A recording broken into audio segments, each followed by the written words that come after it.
Hi అండి, welcome to my channel హర్తా Nellore daily vlogs. ఈరోజు వీడియోలో మనం బయట హోటల్స్లలో చపాతీ పూరి అలాంటివి కొన్నప్పుడు వాళ్ళు మసాలా గ్రేవీ కర్రీ ఇస్తారు కదండి, వెజిటేబుల్స్ అన్నీ వేసి. అది మనం ఇంట్లోనే ఎలా ప్రిపేర్ చేసుకోవాలో, ఇంకా సింపుల్గా కూడా ఎలా ప్రిపేర్ చేసుకోవాలో చూసేద్దామా. అందుకు ముందుగా అయితే ఒక బాండల్ని అయితే తీసుకొని అందులో 1 కప్పు బీన్స్, 1 కప్పు ఉల్లగడ్డ, 1/2 కప్పు క్యారెట్ని అయితే తీసుకుంటున్నానండి. క్యారెట్ కొద్దిగా తీయగా ఉంటుంది అనుకున్న వాళ్ళు 1/2 కప్ తీసుకోండి, లేదు బాగుంటుంది అనుకునే వాళ్ళు ఫుల్ కప్ తీసుకోవచ్చు. ఇందులోనే కొద్దిగా వాటర్ కూడా పోసుకొని కొంచెం ఉప్పు వేసుకొని అయితే వీటిని మెత్తగా ఉడికించుకోవాలండి. ఇలా ఉడికించుకోవాలి. ఇలా ఉడికిన తర్వాత పక్కకైతే తీసేసుకొని అదే బాండల్లో 2 టేబుల్ స్పూన్లు నువ్వులు అంటే మసాలా కోసం అయితే ప్రిపేర్ చేసుకుంటున్నానండి కర్రీలోకి. అందులోనే 1/2 కప్పు కన్నా కొద్దిగా తగ్గించే పచ్చి కొబ్బరి, చెక్క మొగ్గ అయితే తీసుకొని ఫ్రై చేసుకోవాలండి. కొబ్బరి బాగా వేయకపోయినా నువ్వులు మాత్రం వేయించుకోవాలి. ఇలా వేయించుకున్న తర్వాత మిక్సీ జార్లోకి అయితే తీసేసుకొని అదే బాండిల్లో కొంచెం 1 స్పూన్ ఆయిల్ వేసుకొని అందులో కట్ చేసుకున్న ఆనియన్ అయితే వేసుకుంటున్నానండి. ఈ ఆనియన్ మరీ వేగాల్సిన అవసరం లేదు, కొద్దిగా మగ్గితే చాలు. ఇలా ఫ్రై చేసుకున్న తర్వాత అది కూడా మిక్సీ జార్లోకి తీసుకొని కొంచెం వాటర్ యాడ్ చేసుకొని మెత్తగా అయితే మిక్సీకి పట్టుకోవాలి. ఆ తర్వాత అదే బాండిల్లో 2 టేబుల్ స్పూన్లు ఆయిల్ అయితే పోసుకొని అందులో కట్ చేసిన 2 పచ్చిమిర్చి ఇంకా కరివేపాకు కూడా వేసుకొని 1 మినిట్ ఫ్రై చేసుకున్న తర్వాత నేనైతే 2 టమోటాలను ఇలా కట్ చేసుకున్నానండి. మీడియం సైజ్ టమోటాలు తీసుకొని అయితే కట్ చేసి పెట్టుకున్నాను.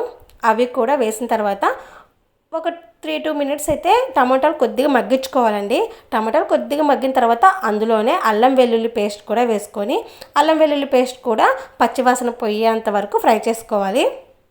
ఇలా అల్లం వెల్లుల్లి పేస్టు ఇంకా టమాటాలు కూడా ఫ్రై అయిన తర్వాత అందులోనే 1/2 స్పూన్ పసుపు, 1 స్పూన్ ఉప్పు అయితే వేసానండి. నేను వెజిటేబుల్స్లో కూడా కొద్దిగా ఉప్పు వేసాను కాబట్టి ఉప్పు చూసి వేసుకోండి, సరిపోకపోతే మళ్ళీ అయినా వేసుకోవచ్చు. ఇవి కూడా వేసిన తర్వాత 1 మినిట్ అలా ఫ్రై చేసుకొని అందులో మనం మిక్సీకి పట్టుకున్న పేస్ట్ని అయితే వేసుకోవాలి.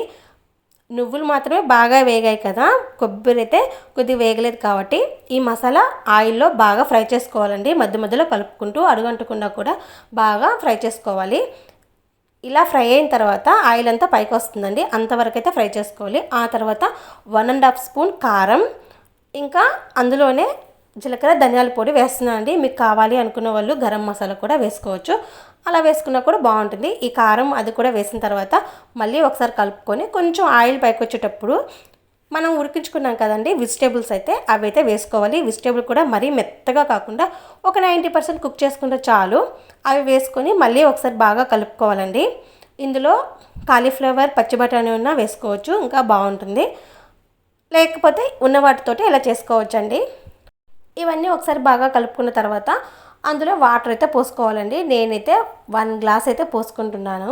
1 గ్లాస్ వాటర్ అయితే సరిపోతుందండి. మనకి ఎక్కువ గ్రేవీ కావాలి అనుకుంటే మసాలా ఇంకొద్దిగా కొబ్బరి, నువ్వులు అవి ఎక్కువ వేసుకుంటే సరిపోతుందండి. వాటర్ మాత్రం చూసి పోసుకోండి, మరీ పలసగా ఉంటే గ్రేవీ కర్రీ బాగోదు కదా.